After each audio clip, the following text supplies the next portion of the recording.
एक शांत छोटा सा गांव जहां सुबह बहुत धीरे धीरे उतरती है। छतों पर हल्की धुंध तैर रही है और हर घर अभी भी नींद में डूबा हुआ है। हवा में ठंडक है और ऐसा लगता है जैसे पूरी दुनिया ने अभी अभी आंखें खोली हों। गांव की इसी गली में एक बहुत पुरानी छोटी सी घड़ी की दुकान है।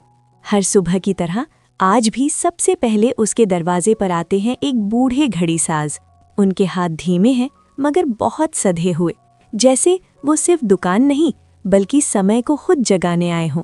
कुछ ही देर में उनका छोटा शागिर्द भी दुकान की ओर आता है, हाथ में ताज़ा रोटी और पीछे पीछे चलती है एक नन्ही फूली सी बिल्ली। सुबह की नरम धूप, पत्थर वाली सड़क और इन तीनों की रोज की शुरुआत, सब कुछ बहुत साधारण है पर बहुत खूबसूरत भी। दुकान के अंदर दीवारों पर टंगी दर्जनों घड़ियां चुपचाप इंतजार कर रही हैं। बूढ़े घड़ी साज एक एक कर उन्हें चाबी देते हैं और फिर धीरे धीरे कमरे में टिक टिक की आवाज भरने लगती है, जैसे कोई शांत कमरा अचानक सांस लेने लगे।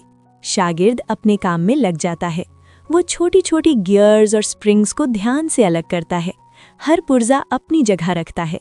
उसके पास बैठी बिल्ली कभी चीजों को देखती है तो कभी अपने पंजे से हल्का सा छू देती है। दुकान में काम चल रहा है पर माहौल अब भी बहुत शांत है। थोड़ी देर बाद काम के बीच एक छोटा सा विराम आता है। लकड़ी की मेज पर 2 कप गरम चाय रखी जाती है। भाप धीरे धीरे ऊपर उठती है और पीछे से आती रहती है घड़ियों की लगातार टिक पिक। बूढ़े घड़ी साज कुछ कहते नहीं, बस मुस्कुराते हैं और शागिर्द बस ध्यान से उस सन्नाटे को सुनता रहता है।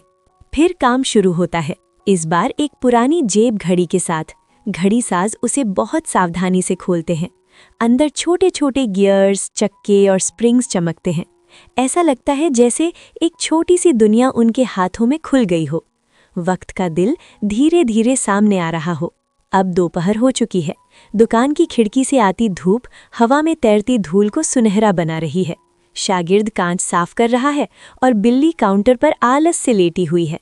कुछ खास नहीं हो रहा, लेकिन यही तो इस जगह की खूबसूरती है। यहाँ हर छोटा पल अपने आप में पूरा है। थोड़ी देर बाद एक गांव वाला अपनी घड़ी लेने आता है। जब वो ठीक हुई घड़ी हाथ में लेता है, उसके चेहरे पर संतोष साफ दिखता है। बूढ़े घड़ी साज बस हल्की सी मुस्कान देते हैं और शागिर्द चुपचाप उन्हें देखता है। शायद वो सीख रहा है कि किसी चीज को ठीक करना सिर्फ काम नहीं, एक एहसास भी होता है। काम फिर शांत हो जाता है।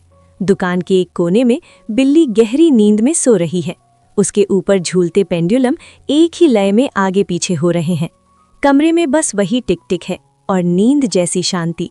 अब बूढ़े घड़ी साज अपने शागिर्द को एक बहुत नाजुक काम सिखा रहे हैं। वो उसके हाथों को धीरे से पकड़कर बताते हैं कि किसी घड़ी का सबसे ज़रूरी हिस्सा कहाँ होता है। ये सिर्फ काम सिखाना नहीं है, ये भरोसा देना है और शायद अपने हुनर का एक हिस्सा सौंपना भी। धीरे धीरे शाम होने लगती है। सूरज की नारंगी रोशनी दुकान के अंदर फैल जाती है। दीवारों पर टंगी घड़ियां चमकने लगती हैं और दोनों अपने अपने काम में लगे रहते हैं। बीच में बैठी बिल्ली जैसे इस छोटे से संसार की खामोश गवाह हो। दिन ढल रहा है पर इस दुकान की गर्माहट अब भी बनी हुई है। दुकान बंद करने से पहले शागिर्द एक पुरानी दराज खोलता है। अंदर कपड़े में लिपटी हुई एक अधूरी घड़ी रखी होती है। उस पर धूल जमी है, जैसे उसे बहुत सालों से किसी ने छुआ नहीं हो। वो उसे हाथ में लेकर हैरान रह जाता है। ये कोई आम घड़ी नहीं लगती। जब वो घड़ी बूढ़े घड़ी साज को दिखाई जाती है तो उनके चेहरे का रंग बदल जाता है। उनकी आंखों में अचानक एक पुरानी याद उतर आती है। वो घड़ी को बहुत धीरे से पकड़ते हैं, जैसे उसमें सिर्फ पुर्जे नहीं बल्कि उनका कोई पुराना हिस्सा बंद हो। दुकान का माहौल अचानक थोड़ा भारी और बहुत भावुक हो जाता है। रात हो चुकी है लेकिन दोनों फिर से काम पर लग जाते हैं। एक ही पीली रोशनी के नीचे वो मिलकर उस अधूरी घड़ी को ठीक करने लगते हैं। अब ये सिर्फ मरम्मत नहीं है, ये किसी पुरानी याद को पूरा करने जैसा है। हर छोटा पुर्जा, हर हरकत बहुत मायने रखती है। पूरा गांव अब सो चुका है। बाहर अंधेरा है, छतों पर चांदनी फैली हुई है, लेकिन उस छोटी सी दुकान की एक खिड़की अब भी जल रही है।